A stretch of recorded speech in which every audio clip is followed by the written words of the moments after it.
नमस्कार, स्वागत है आपका। आप देख रहे हैं आपका पसंदीदा डिबेट शो बात हरियाणा की। मैं आपके साथ सुदेश नैन मोर। 6 महीने के दिन रात करने के बाद किसान अपनी फसल को बच्चों के जैसे सहेजता है, अपने खून पसीने से उसे सींचता है, तब जाकर उसकी मेहनत का फल मिलने की आस थोड़ी बहुत जगती है। यानी एक फसल को पकने में कम से कम 6 महीने लगते हैं। इन 6 महीनों के बाद प्रदेश के अन्नदाता का पीला सोना यानी गेहूं पककर तैयार है। एक तरफ बेमौसम बारिश ने खड़ी फसलों को काफी हद तक बर्बाद कर दिया है, रही सही कसर अब नए नियमों और मंडी के इंतजामों ने निकाल दी है। सरकार दावा कर रही है किसान की फसल का दाना दाना खरीदा जा रहा है, बारदाने की कोई कमी नहीं है, ना होगी। नए नियमों से पारदर्शिता बढ़ेगी, भ्रष्टाचार रुकेगा। लेकिन कई मंडियों से आई तस्वीरों ने इन दावों पर ही सवाल उठा दिए हैं। कांग्रेस इनेलो ने सरकार को 10 अप्रैल तक का अल्टीमेटम दिया है, या तो सरकार नियम वापस ले या फिर हम किसानों के हक में बड़ा फैसला लेंगे। हांसी में किसान संगठनों ने सरकारी नियमों का विरोध किया और बिना गेट पास के ट्रैक्टर को मंडी में घुसा दिया। क्या सरकार किसानों और विपक्ष के दबाव में अपना फैसला वापस लेगी? क्या गेहूं खरीद के नियम जल्दबाजी में लागू किए गए, या फिर विपक्ष बेवजह किसानों की आड़ में अपनी राजनीति चमका रहा है? चर्चा करेंगे, लेकिन उससे पहले आपको दिखाते हैं स्पेशल रिपोर्ट।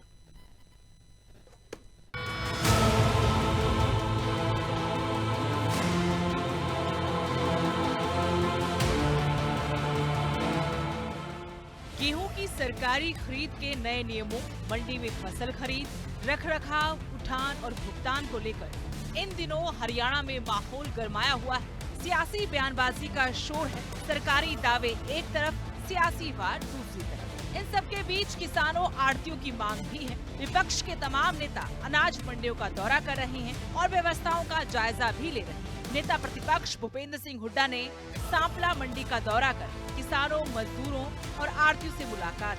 हुड्डा ने फसल खरीद के नए नियमों पर सवाल उठाए। कांग्रेस अध्यक्ष राम नरेंद्र ने तावड़ू की मंडियों का दौरा किया और किसानों की स्थिति को देखकर सरकार पर निशाना भी साधा। किसान को दिक्कत ही दिक्कत है जो इन्होंने अडॉप्ट किया है। मेरी फसल मेरा ब्यौरा से लेकर फिर गेट पास लाओ, फिर बायोमेट्रिक कराओ, ना बारदाना है, ना टाइम पर पेमेंट आती है। तो ये बात जो है ना, हर कदम सरकार का फैसला वो है जो किसान को मजबूर कर दिया जाए सस्ते में बेचने में। बाहर मंडी से बाहर बेच जाओ, मंडी में आएगा तो उसको पता नहीं, काम ही नहीं बनेगा उसका। आपके सामने किस तरह किसान परेशान है, उसका सामान, उसकी फसल खुले रूप से मंडी में पड़ी है, ऊपर वर्षा हो रही है। सरकारी अधिकारी जो खरीदने के लिए आए हुए हैं वो नमी का बहाना लगाते हैं। गेट पास करने में दिक्कत है, पोर्टल बंद है और उसकी वजह से किसान परेशान है। इनेलो और जेजेपी के भी यही आरोप कि नए नियमों से किसानों को परेशान किया जा रहा है, जबकि मंडियों में जो व्यवस्था करनी थी उस पर किसी का ध्यान नहीं। लेकिन विपक्ष के इन आरोपों पर कृषि मंत्री श्याम सिंह राणा दावा कर रहे हैं कि किसानों को ना कोई परेशानी है और ना ही आने देंगे। तो सारा सिस्टम जो होगा मंडी के अंदर ही होगा, अंदर जाके बाहर कुछ नहीं होगा। बाहर तो सिर्फ गेट पास कटेगा, मंडी गेट। किसी किसान को वापस जाने की उसमें जरूरत नहीं पड़ेगी, सारा प्रबंध कर लिया।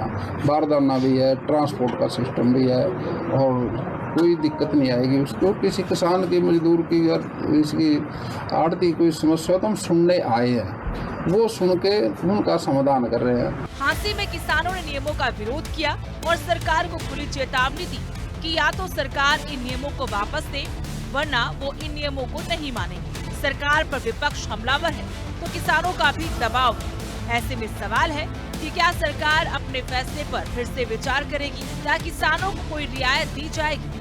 Bureau report, living India news. तो सियासी बयानबाजी, सियासी जो आरोप है और साथ में किसान संगठनों का विरोध, उनकी सच्चाई हम तलाशने की कोशिश करेंगे। हमारे साथ सभी मेहमान जुड़ चुके हैं। राज रमन दीक्षित बीजेपी प्रवक्ता, संजय सिंगला कांग्रेस प्रवक्ता, इनेलो की तरफ से विजेंद्र रेड्डू जी हमारे साथ जुड़े हैं। एक किसान नेता को जोड़ने की कोशिश भी आगे की जाएगी। फिलहाल आप तीनों का बहुत बहुत स्वागत है। और मेरा पहला सवाल राज रमन दीक्षित जी आपसे है। सरकार, कृषि मंत्री, सिस्टम, अधिकारी दावे कर रहे हैं कि सारे इंतजाम हम लोगों ने कर लिए, क्योंकि 1 अप्रैल से गेहूं की सरकारी खरीद शुरू हो गई है। लेकिन एक बारिश ने 2 दिन की कहीं पर हल्की कहीं पर तेज जो बारिश हुई, उसके बाद के हालात हम देख रहे हैं। हम बाद में जाएंगे नियमों पर, लेकिन उसके बाद के जो हालात है उन पर हम जाना चाहते हैं। गेहूं तो अभी भी बाहर भीग रहा है, किसान तो आज भी परेशान है। बारदाने की कमी की कई जगह से रिपोर्ट्स हमारे पास आई है। क्यों हो रहा है सर ये बार बार दावे करने के बाद? सिर्फ एक बारिश में सारे दावे बह जाते हैं? सुदेश जी, आपको नमस्कार, मेरे प्रवक्ता साथियों को नमस्कार और आपके सभी दर्शकों को नमस्कार। देखिए, सरकार की पूरी तैयारी है, चाहे वो कैंटीन की हो, पानी की हो, बिजली की हो, बायोमेट्रिक की हो, तुलान की हो, उठान की हो, खरीद की हो, किसी भी चीज की हो, चाहे बायोमेट्रिक की मशीनों की बात करें, हर तरह से जो सरकार की है वो सरकार की जो तैयारी है वो बखूबी है। रही बात मौसम की, मौसम किसी का इख्तियार नहीं है, फिर भी हमारे किसान का एक एक दाना जो है वो सरकार खरीदने के लिए प्रतिबद्ध है, वचनबद्ध है। और हमारे माननीय मुख्यमंत्री जी ने भी ये कहा है कि किसान के एक एक दाने को सरकार खरीदेगी, विभिन्न जो खरीद एजेंसियां हैं वो खरीदेंगी। दूसरी बात जो आपने कही कि भी वो जो कहीं, देखिए त्रिपाल की व्यवस्था, पंखे की व्यवस्था, इस तरह की कई ऐसी व्यवस्थाएं हैं जो अड़ती को करनी होती है। जब अड़ती अपना जो लाइसेंस है वो रिन्यू करवाता है, वो लिख के देता है कि हमारी व्यवस्थाएं, सरकार उसके ऊपर मॉनिटरिंग करती है। सरकार की चाक चौबंद चौकसी है, किसी भी तरह की कोई दिक्कत नहीं आने दी जाएगी, चाहे वो बारदाने की दिक्कत हो, चाहे त्रिपाल की दिक्कत हो, चाहे इलेक्ट्रॉनिक कांटे की दिक्कत हो, चाहे बायोमेट्रिक मशीनों की दिक्कत हो। इसी व्यवस्था के तहत हमने 2500 कर्मचारी पता है दीक्षित जी, मैंने तभी कहा कि सियासी बयानबाजी, सियासी आरोप, किसान संगठनों का विरोध, उन बातों पर मैं बाद में जाऊंगी, क्योंकि ये हमारी रिपोर्टिंग तो मैं बात ही नहीं कर रही थी। हाँ, मैं वही कह रही हूँ। जो इसलिए सरकार की मैंने तैयारी है, जो रिपोर्ट हम तक पहुंची, इससे सबसे पहले मैंने ये मुद्दा उठाया कि भाई ऐसी दिक्कतें कई हर जगह से नहीं कह रही मैं, लेकिन ज्यादा जगहों से ऐसी दिक्कतें आ रही हैं। सीधे लाइव जुड़कर हमारे रिपोर्टर के साथ आड़ती, किसान ये बता रहे कि बारदाने की कमी है, जबकि खुद सरकार के नुमाइंदे कहते कि बारदाने की कमी नहीं है, गेहूं खुले में भीग रहा है। क्यों भीग रहा है जी? और जब बिकेगा, बारदाना होगा, उठान होगा, तभी तो भुगतान होगा। और अभी तो गेहूं की आवक शुरू भी नहीं हुई ढंग से, आप जानते हैं इस बात को। सुदेश जी, देखिए मौसम किसी के इख्तियार नहीं है। दूसरी बात मैं फिर भी कह रहा हूं कि सरकार के पास ना बारदाने की कमी है, ना त्रिपालों की कमी है, ना अन्य बायोमेट्रिक मशीनों की कमी है। मशीन बायोमेट्रिक होने में मात्र 5.7 सेकंड का समय लगता है, इससे ज्यादा समय लगता ही नहीं। जब आप टोल पे जितनी देर खड़े होते हैं, इतनी देर में ही आपकी बायोमेट्रिक हो जाती है। रही बात जो आप कह रहे हो कि अनाज जो खुले में है, देखिए अनाज जो मंडी का स्वरूप है गेहूं के लिए, मंडियां अनेक सेंटर बनाए हैं, बहुत सारे सेंटर बनाए हुए हैं। उन सेंटरों के अंदर कई सेंटर जो है जो परमानेंट है वो पक्के कर रखे हैं। कई किसानों की सुविधा को देखते हुए कई सेंटर ऐसे होते हैं जो हमें खेत में बनाने पड़ते हैं। मंडियां जो है वो पूर्ण तरह से पक्की हैं। रही बात जो आप कह रहे हो कि गेहूं भीगने की, जो बारिश की है, उसकी व्यवस्था आड़तियों ने कर रखी है। आड़तियों की जिम्मेवारी है त्रिपाल किसान को देने की, और वो हो सकता है कहीं ये रह गई हो, मैं ये नहीं कहता, मेरी सूचना में नहीं आई है। लेकिन अब चलिए आगे बढ़ते हैं, इस पर हम ज्यादा टाइम वेस्ट नहीं करेंगे। भूपेंद्र सिंह हुड्डा ये आरोप लगा रहे कि ये जानबूझकर नए नियम लागू किए गए ताकि किसान परेशान और परेशानी से बचने के लिए वो एक रास्ता अख्तियार के, रास्ता ये होगा कि अपनी फसल को बाहर बेच देगा, कम दाम पर बेच देगा, और ये एक बहुत बड़ा घोटाला होने वाला। इसका जवाब दीजिए, फिर मैं आगे बढ़ती हूँ, बाकी प्रवक्ताओं के पास जाती हूं। देखिए सुदेश जी, विपक्ष का काम हमेशा क्या है, उनका इल्जाम लगाना है, झूठ बोलना है। अब विपक्ष ये कहता है कि जो ट्रैक्टर है उसको उसी मालिक को आना पड़ेगा जिस मालिक का वो ट्रैक्टर है, ऐसा कुछ भी नहीं है। विपक्ष ये कहता है कि 3 आदमियों की गवाही चाहिए, ऐसा कुछ भी नहीं है। जबकि सरकार ने ये कर रखा है कि किसान अगर आप नहीं आ सकता, वो अपने 3 नुमाइंदे तो भेज सकता है। वो गारंटर का नियम तो है ना राजरमण दीक्षित जी? नहीं, देखिए उसमें क्या है कि जो आड़ती का मुनीम है वो उसका नुमाइंदा हो सकता है, उसका खुद का नौकर हो सकता है, वो स्वयं हो सकता है, उसके द्वारा या आड़ती के द्वारा अधिकृत कोई भी 3 व्यक्तियों में से एक व्यक्ति हो सकता है। लेकिन विपक्ष ये फैलाता है, झूठ फैला रहा है कि नहीं जी उसी को आना पड़ेगा, उसी को। जब किसान अपनी फसल लेके मंडी में आएगा, बाहर सेंटर के पास ही वहां A4 सीट और परमानेंट मार्कर हैं, रखे हुए हैं, जो सिर्फ उसके ऊपर नंबर लगा के उसकी फोटो खींचेगी, इसके अलावा कुछ भी नहीं है। लेकिन वो क्या कहते हैं कि मंडी तो रात को कटाई रात को होती है, दिन में होती है। विपक्ष का जो काम है, उनको दिक्कत जब भी थी जब स्वर्गीय प्रधानमंत्री अटल बिहारी वाजपेयी जी ने KKC किसान क्रेडिट कार्ड लगाए थे, जब किसानों की 24 घंटे 48 घंटे के अंदर पेमेंट आनी शुरू हुई, विपक्ष को तब दिक्कत थी। जब बिचौलिए हमारी सरकार ने खत्म किए, विपक्ष को तब दिक्कत थी। विपक्ष को तो ये दिक्कत है कि भारतीय जनता पार्टी सत्ता में क्यों है। चलिए विपक्ष से ही पूछ लेते हैं। अजय सिंगला जी, वो कह रहे हैं कि सारी दिक्कतें आप लोगों को, जो भी अच्छा काम करने चाहते हैं उसमें विपक्ष को दिक्कत है, किसानों को दिक्कत है नहीं। अब बता दीजिए असलियत क्या है, कहां दिक्कत है, क्यों दिक्कत है? सबसे पहले तो आपका ये आरोप, आपका ये कहना ही गलत है कि विपक्ष आरोप लगा रहा है। अगर सच को बोलना आरोप है फिर तो आप भी गलत हो गया, आपका मीडिया गलत हो गया। आप खुद दिखा रहे हैं मंडियों में अव्यवस्था है, आपके पत्रकार खुद दिखा रहे हैं कि वो तो मैंने अपनी तरफ से है। कहा ना कि हमने खुद रिपोर्ट मंगवाई है, तब मैं सवाल कर रही हूँ। अब विपक्ष के इल्जाम नहीं नेता लगा। मीडिया के सामने अपने ड्राइंग रूम से अगर बोलूं तो मैं आरोप ही बोलूंगी ना सर। आपके अंदर क्षमता नहीं अपनी बात सुनने की। जब आप खुद दिखा रहे हैं तो विपक्ष इल्जाम कहां लगा रहा है? विपक्ष तो सच दिखा रहा है। अरे सर, जो रिपोर्ट हमारे पास है मैंने उसके बिहाफ पे सवाल पूछा, और अगर आप मेरे तरह ड्राइंग रूम में बैठकर सवाल पूछेंगे तो मैं आरोप ही कहूंगी ना। आज आप नहीं, ड्राइंग रूम में नहीं, हमारे सारे नेतागण मंडियों में घूम रहे हैं, ड्राइंग रूम में आपका मीडिया बैठता होगा। गलत बात मैं सहन नहीं करूंगा। नहीं, हम क्यों, हम ग्राउंड जीरो से रिपोर्ट मंगवाते हैं। आज YouTube के ऊपर एक हमारा किसान, आपने भी देखा होगा, मुझे तो बहुत शर्म आई, हम हरियाणा वासियों को शर्म आई होगी। एक हमारा किसान जिसके यूरिनरी ट्रैक लगा हुआ है, पाइप लगा हुआ है, यूरिनरी के लिए एक बैग लगा हुआ है, वो मंडी में आया वेरिफिकेशन के लिए। मैं प्रवक्ता साथी से पूछना चाहता हूं, इंसान तो आप भी हैं, इसका क्या जवाब है आपके पास इस व्यवस्था का? आप कह रहे बारदाना बहुत है। ये अमर उजाला की खबर है, कैथल में 2000 मीट्रिक टन की आवक हो चुकी है। शनिवार तक 119 मीट्रिक टन खरीद हो चुका है। बारदाने का संकट बना हुआ है। ये कांग्रेस नहीं कह रही, सुनिए आप, ये कोई विपक्ष नहीं कह रहा, सुनिए आप। कैथल, पानीपत, यमुनानगर, झज्जर में बायोमेट्रिक मिलान ना होने के कारण किसान फसल नहीं बेच सके।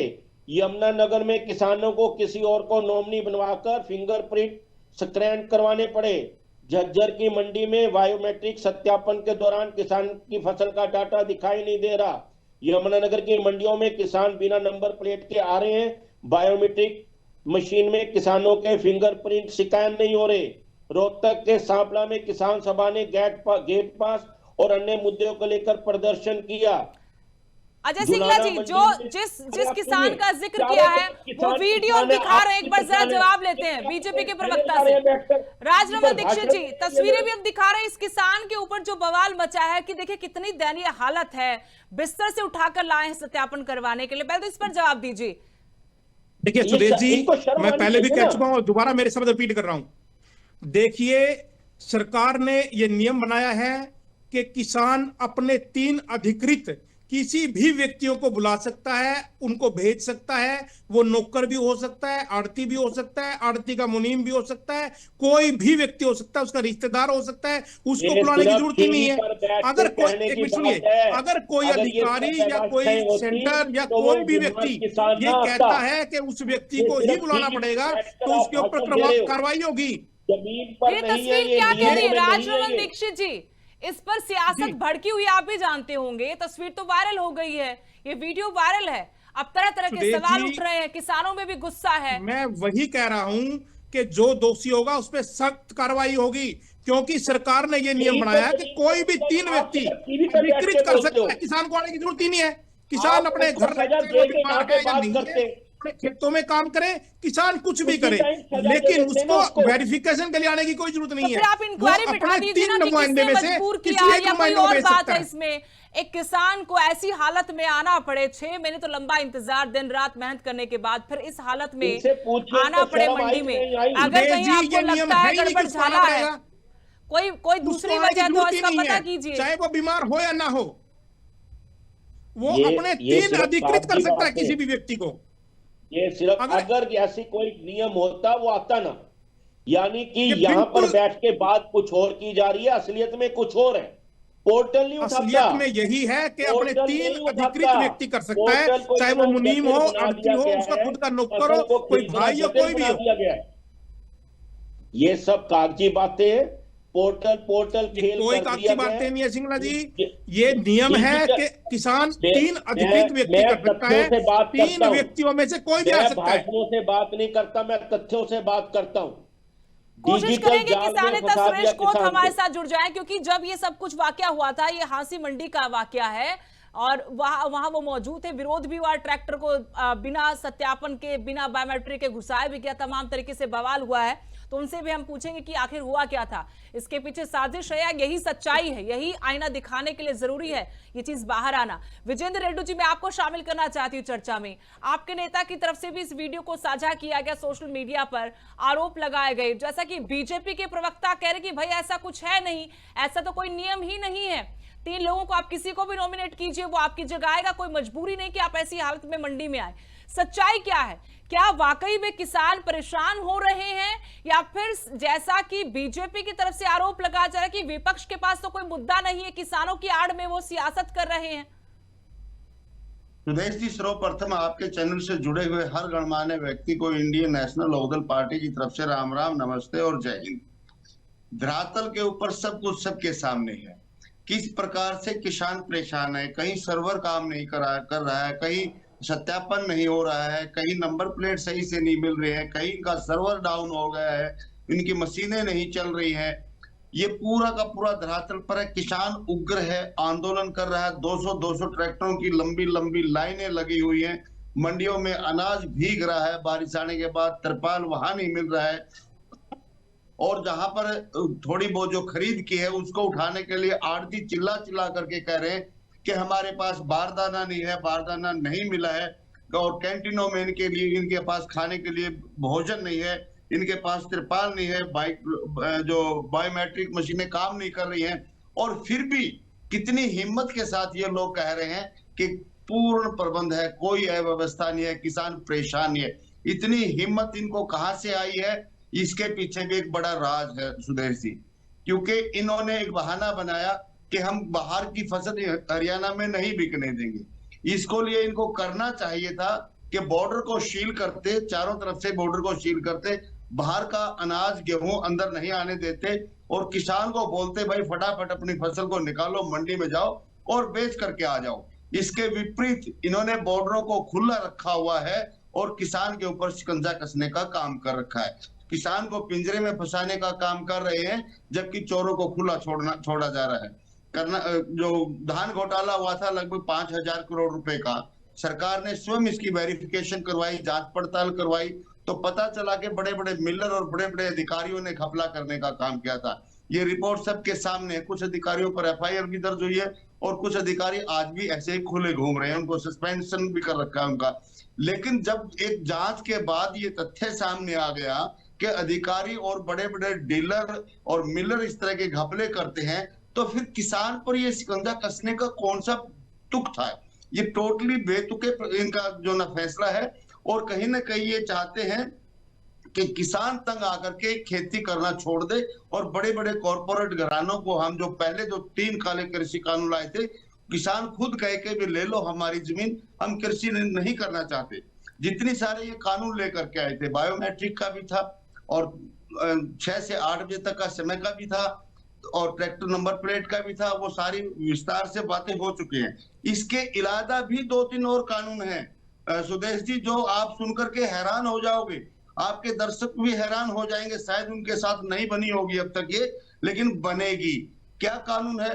पहले ट्रैली में जो अनाज जाता था उसका 10% प्लस माइनस की छूट हुआ करती थी, यानी कि किसी किसान ने दर्ज करवा दिया मेरी इस ट्रॉली में 50 क्विंटल गेहूं है भैया, 25 क्विंटल गेहूं है, अगर उसमें 26 क्विंटल गेहूं मिल गए तो वो 1 क्विंटल गेहूं नहीं खरीदा जाएगा। वो कह रहे हैं कि आपने 25 दर्ज करवाया था तो 25 ही लेंगे, अगर 24 मिला तो भी नहीं लिया जाएगा, कहेंगे आप कम क्यों लेकर के आए, वापस जाइए। भला कौन सा तराजू है किसान के पास कि कंबाइन चली हुई है, वो ट्रैली में भरती है, 2 क्विंटल ऊपर नीचे डल भी जाता है, रह भी जाता है। अरे भाई, जब मैंने मेरी फसल मेरा ब्यौरा में 100 क्विंटल लिखवाया है, तो किसी ट्रॉली में 45 भी हो सकता है, किसी में 55 भी हो सकता है, किसी में 48 हो जाए, किसी में 52 हो जाए। यहां तक तो प्रतिबंध लगा रखे थे। अब तो इन्होंने ट्रॉली के ऊपर और वजन के ऊपर भी प्रतिबंध लगा दिया कि इसमें कम ज्यादा नहीं हो सकता। जितना आपने लिखवाया है उस ट्रॉली का वजन, उस ट्रॉली में उतना ही वजन होना चाहिए, या ऊपर नीचे होगा तो परमिशन नहीं होगी। जो कि पहले 10% तक की छूट होती थी, 10% कम भी हो जाता, 10% फालतू भी हो जाता। ये एक और बड़ा गंभीर जो है ना ये लेकर के है। दूसरा इन्होंने कर रखा है, जिस किसान की 15 एकड़ फसल है, मान लो एक लिमिटेशन बनाई हुई है, यदि 15 एकड़ से कम फसल है, उसका रजिस्ट्रेशन नहीं हो रखा है, वो पटवारी से, तहसीलदार से जाकर के अपना रजिस्ट्रेशन करवा ले। छोटे किसान करवा लेते हैं, लेकिन 15 एकड़ से फसल वाले को वो भी परमिशन नहीं है, उसकी तो वेरिफिकेशन ही एसडीएम करेगा। मैडम बताइए, एक अनपढ़ आदमी किसान जिसने खेती करनी है, दिन रात वो उसमें धूल के अंदर सटा रहता है, अटा रहता है, और उसको होता है कि कहीं जल्दी से जल्दी फसल, फटाफट मेरी फसल बिक जाए और मैं अपने परिवार का खर्च चलाने के लिए जो लोगों से उधार उठा रखे हैं, बेटी की शादी करनी है, बच्चों की फीसें भरनी है, किताबें खरीदनी है, वो भला कैसे इन बातों का इंतजार राजरमन करेगा? दीक्षित कैसे जी, विजेंद्र रेड्डी जी के जो सवाल हैं, जो 3 महत्वपूर्ण बिंदु भी इन्होंने उठाए हैं कि ये परेशानियां भी आगे आएंगी, ये भी नहीं है जिन पर ज्यादा चर्चा हुई नहीं और हमने भी नहीं की चर्चा, तो लगातार ये मुद्दा तो हम उठा ही रहे हैं। ये बताइए कि पारदर्शिता के नाम पर क्या किसानों को परेशान करने का बीड़ा उठाया हुआ है? क्यों इतनी जटिल कर दी फसल बेचने की प्रक्रिया? जो मेहनत करके किसान उम्मीद बांधता है कि 6 महीने बाद फसल बिकेगी तो अपने खर्चे निकालेगा। आप लोगों को मालूम है किसान कैसे 6 महीने इंतजार करने के बाद जो कर्ज लिया होता है, शादी ब्याह निपटाने होते, बच्चों की फीस भरनी होती, सारी उम्मीदें तो उस फसल पर टिकी होती है। इतनी जटिल क्यों कर दी सर ये प्रक्रिया? सुदेश जी, देखिए, कोई जटिलता नहीं है।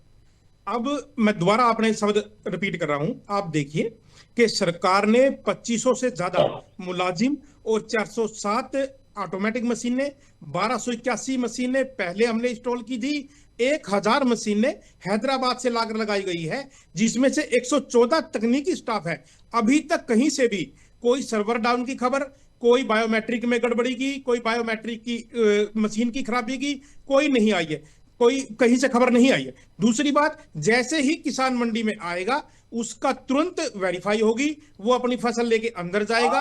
3 नुमाइंदे में से कोई भी एक प्रक्रिया को अपना सकता है, कोई जटिलता नहीं है। किसान को क्या अपने एक एक दाने का हिसाब रखने का हक नहीं है? क्या किसान को टेक्नोलॉजी यूज करने का हक नहीं है?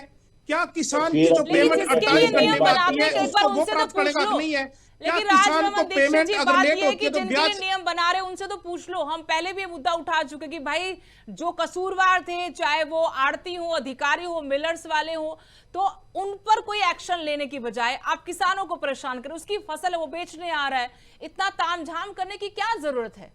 गुनाह थोड़ी है फसल बेचना। सुदेश जी, किसान इससे दुखी नहीं है, किसी और राज्य में, बाकी बहुत सारे राज्यों में आपकी सरकारें, वहां ऐसे नियम क्यों नहीं है? जब देखिए 24 एमएसपी पे जो फसल बिकती है वो एकमात्र हरियाणा में बिकती है, सबसे ज्यादा जो एमएसपी देता है वो हरियाणा देता है। तो इस तरह की जो चीजें हैं वो हरियाणा में लागू हुई है, तो हरियाणा कई चीजों में नंबर 1 है। जैसे मान लो एमएसपी का रेट है, सबसे ज्यादा है, आसपास में कहीं भी नहीं, चाहे कांग्रेस की सरकार हो चाहे किसी की सरकार हो, सबसे ज्यादा जो पैसे एमएसपी की है वो फसल का रेट हरियाणा में है। तो इस तरह की जो चीजें है वो हरियाणा में ज्यादा है। तो कहीं जो किसान को क्या अपने एक एक दाने का हिसाब रखने का अधिकार नहीं है? जो हम 48 घंटे के अंदर जो पेमेंट कर रहे हैं किसान के खाते में आती है, इनको उससे दिक्कत है। इनको जब बिचौलिए खत्म हो गए इनको तब दिक्कत थी, इनको जब किसान के खाते में पैसे आने लगे तब दिक्कत है। तब ये कहते थे कि जी ये तो अड़ती खत्म कर दिए, किसान तो अड़ती से उधार ले लेता था, इन्होंने अड़ती खत्म हो गए, तब इनको ये दिक्कत थी। अब इनको ये दिक्कत है कि किसान के सीधे पैसे आने लग गए। विपक्ष की खत्म नहीं होगी दिक्कतें। आपके आरोपों का अजय सिंगला जी, आपने सुना अपने साथी प्रवक्ता को, वो कह रहे कि आप लोगों को हर चीज से दिक्कत हो जाती है, सीधा भुगतान और खरीद हो रही है। मैं फिर विरोधाभास की बात करता हूं। हड़ताल पर, धरने पर किसान बैठे हैं कि कांग्रेस पार्टी बैठी है? किसान बैठे हैं। संयुक्त किसान मोर्चा ने अपनी मीटिंग करके ऐलान किया है कि 11 तारीख तक अगर इन्होंने नए नियम वापस नहीं लिए तो वे हाईवे जाम करेंगे। ये कह रहे हैं कि बायोमेट्रिक का नहीं है, यमुनानगर में बायोमेट्रिक मशीन फेल हुई है। हरियाणा की जनता जानना चाहती है इनसे कि किसान अन्नदाता है या अपराधी है। इनका उत्तर भाजपा वालों का है कि वो अपराधी है।